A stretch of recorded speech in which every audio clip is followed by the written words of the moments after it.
में हमारे साथ हैं, हम उनसे निवेदन करेंगे संबोधन के लिए। नमस्कार। आप सभी को 7वें अंतर्राष्ट्रीय योग दिवस की बहुत बहुत शुभकामनाएं।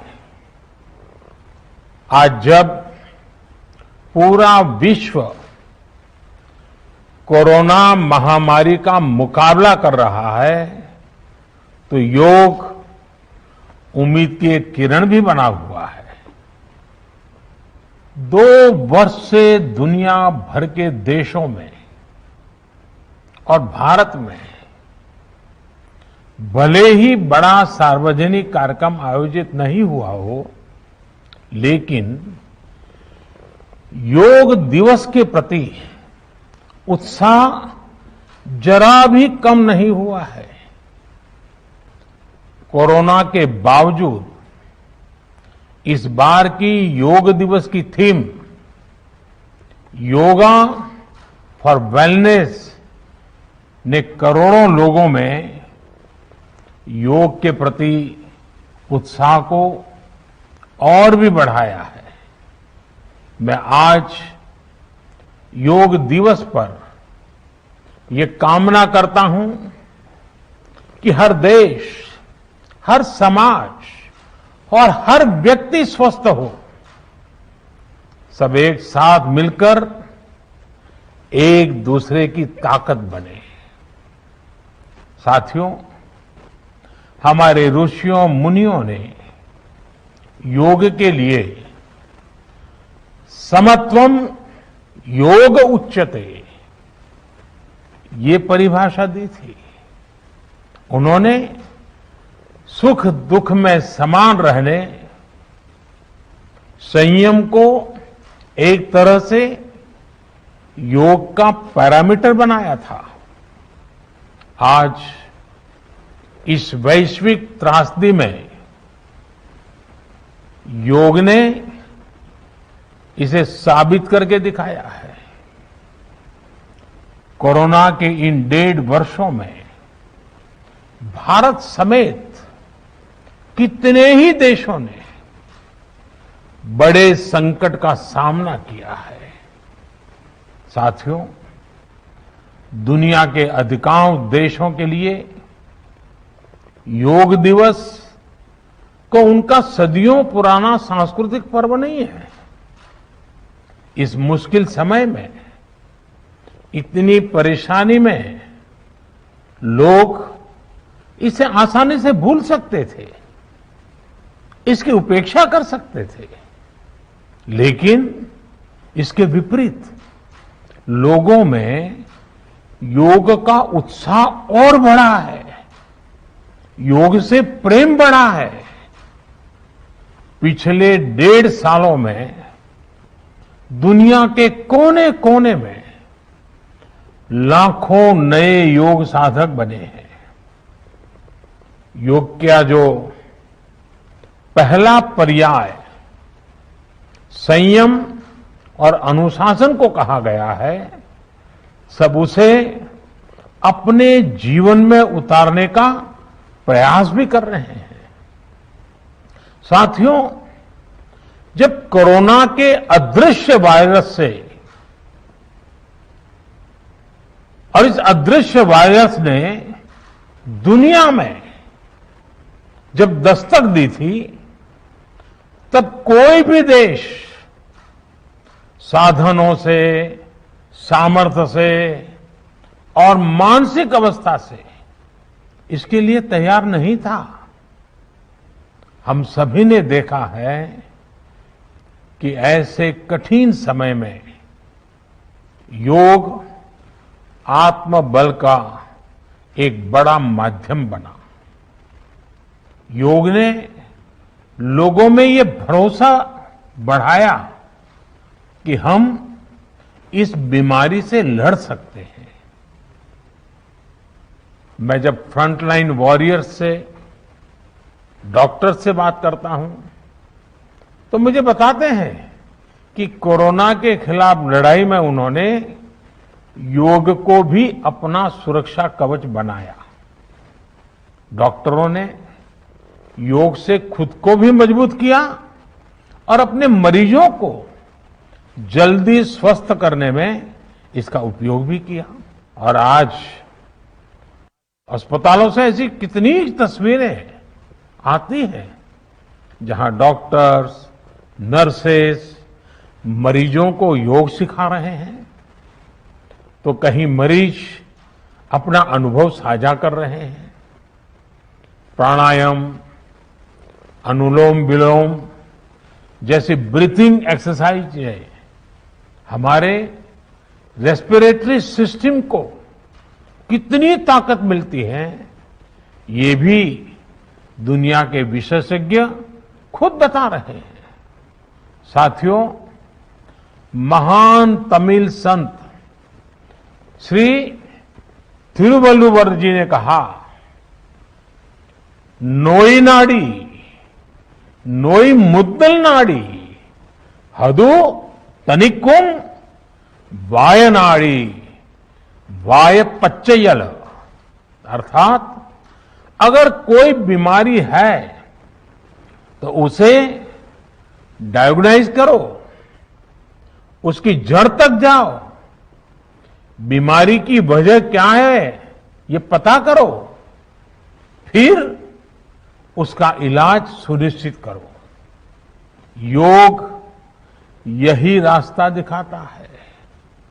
आज मेडिकल साइंस भी उपचार के साथ साथ हीलिंग पर भी उतना ही बल देता है और योग हीलिंग प्रोसेस में उपकारक है। मुझे संतोष है कि आज योग के इस पहलू पर दुनिया भर में के विशेषज्ञ अनेक प्रकार के साइंटिफिक रिसर्च भी कर रहे हैं, उस पर काम कर रहे हैं। साथियों, कोरोना काल में योग से हमारे शरीर को होने वाले फायदों पर, हमारी इम्यूनिटी पर पड़ने वाले सकारात्मक प्रभावों पर कई स्टडीज हो रही है। आजकल हम देखते हैं कई स्कूलों में ऑनलाइन क्लासेस की शुरुआत में 10-15 मिनट बच्चों को योग प्राणायाम कराया जा रहा है। ये कोरोना से मुकाबले के लिए भी बच्चों की शारीरिक रूप में तैयारी कर रहा है। साथियों, भारत के ऋषियों ने हमें सिखाया है, व्यायामात लभते स्वास्थ्यम, दीर्घ आयुषम बलम सुखम, आरोग्यम परमम भाग्यम, स्वास्थ्यम सर्वार्थ साधनम। अर्थात योग व्यायाम से हमें अच्छा स्वास्थ्य मिलता है, सामर्थ्य मिलता है और लंबा सुखी जीवन मिलता है। हमारे लिए स्वास्थ्य ही सबसे बड़ा भाग्य है और अच्छा स्वास्थ्य ही सभी सफलताओं का माध्यम है। भारत के ऋषियों ने, भारत ने जब भी स्वास्थ्य की बात की है तो इसका मतलब केवल शारीरिक स्वास्थ्य नहीं रहा है। इसलिए योग में फिजिकल हेल्थ के साथ साथ मेंटल हेल्थ पर इतना जोर दिया गया है। जब हम प्राणायाम करते हैं, ध्यान करते हैं, दूसरी यौगिक क्रियाएं करते हैं, तो हम अपनी अंतर चेतना को अनुभव करते हैं। योग से हमें ये अनुभव होता है कि हमारी विचार शक्ति, हमारा आंतरिक सामर्थ्य इतना ज्यादा है कि दुनिया की कोई परेशानी, कोई भी नेगेटिविटी हमें तोड़ नहीं सकती।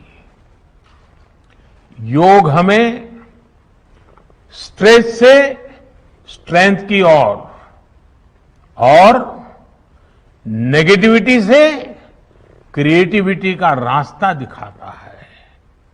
योग हमें अवसाद से उमंग और प्रमाद से प्रसाद तक ले जाता है।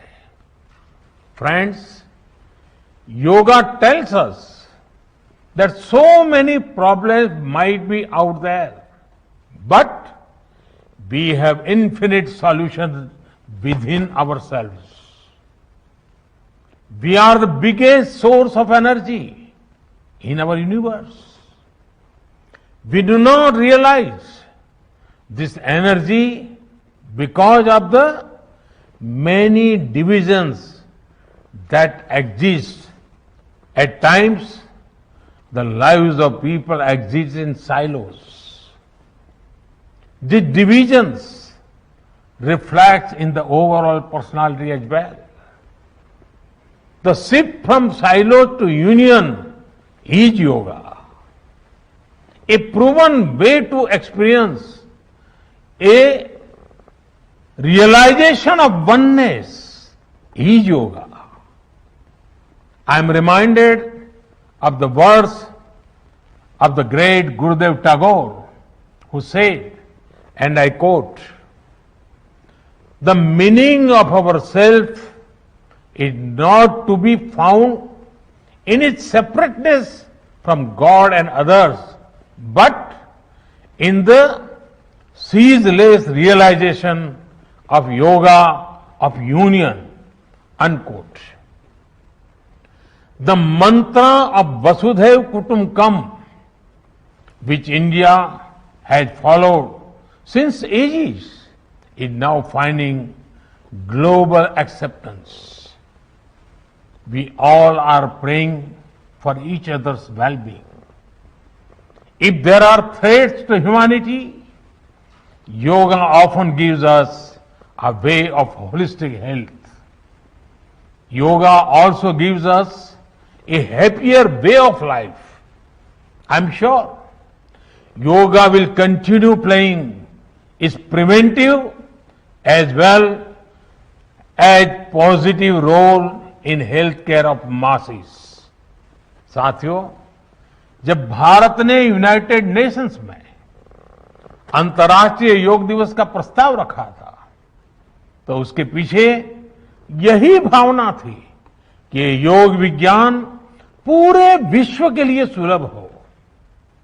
आज इस दिशा में भारत ने यूनाइटेड नेशंस WHO के साथ मिलकर एक और महत्वपूर्ण कदम उठाया है। अब विश्व को एम योगा ऐप की शक्ति मिलने जा रही है। इस ऐप में कॉमन योगा प्रोटोकॉल के आधार पर योग प्रशिक्षण के कई वीडियोस दुनिया की अलग अलग भाषाओं में उपलब्ध होंगे। ये आधुनिक टेक्नोलॉजी और प्राचीन विज्ञान के फ्यूजन का भी एक बेहतरीन उदाहरण है। मुझे पूरा विश्वास है एम योगा ऐप योग का विस्तार दुनिया भर में करने और वन वर्ल्ड वन हेल्थ के प्रयासों को सफल बनाने में बड़ी भूमिका निभाएगा। साथियों, गीता में कहा गया है, तम विद्या दुख संयोग वियोगम योग संगीतम, अर्थात दुखों से वियोग को, मुक्ति को ही योग कहते हैं। सबको साथ लेकर चलने वाली मानवता की ये योग यात्रा हमें ऐसे ही अनवरत आगे बढ़ानी है। चाहे कोई भी स्थान हो, कोई भी परिस्थिति हो, कोई भी आयु हो, हर एक के लिए योग के पास कोई न कोई समाधान जरूर है। आज विश्व में योग के प्रति जिज्ञासा रखने वालों की संख्या बहुत बढ़ रही है। देश विदेश में योग प्रतिष्ठानों की संख्या में भी वृद्धि हो रही है। ऐसे में योग का जो मूलभूत तत्व ज्ञान है, मूलभूत सिद्धांत है, उसको कायम रखते हुए योग जन जन तक पहुंचे, अविरत पहुंचे, निरंतर पहुंचे, ये कार्य आवश्यक है। और ये कार्य योग से जुड़े लोगों को, योग के आचार्यों को, योग के प्रचारकों को साथ मिलकर करना चाहिए। हमें खुद भी योग का संकल्प लेना है और अपनों को भी इस संकल्प से जोड़ना है। योग से सहयोग तक का ये मंत्र हमें एक नए भविष्य का मार्ग दिखाएगा, मानवता को सशक्त करेगा। इन्हीं शुभकामनाओं के साथ आज अंतर्राष्ट्रीय योग दिवस पर पूरी मानव जात को, आप सभी को बहुत बहुत शुभकामनाएं, बहुत बहुत धन्यवाद।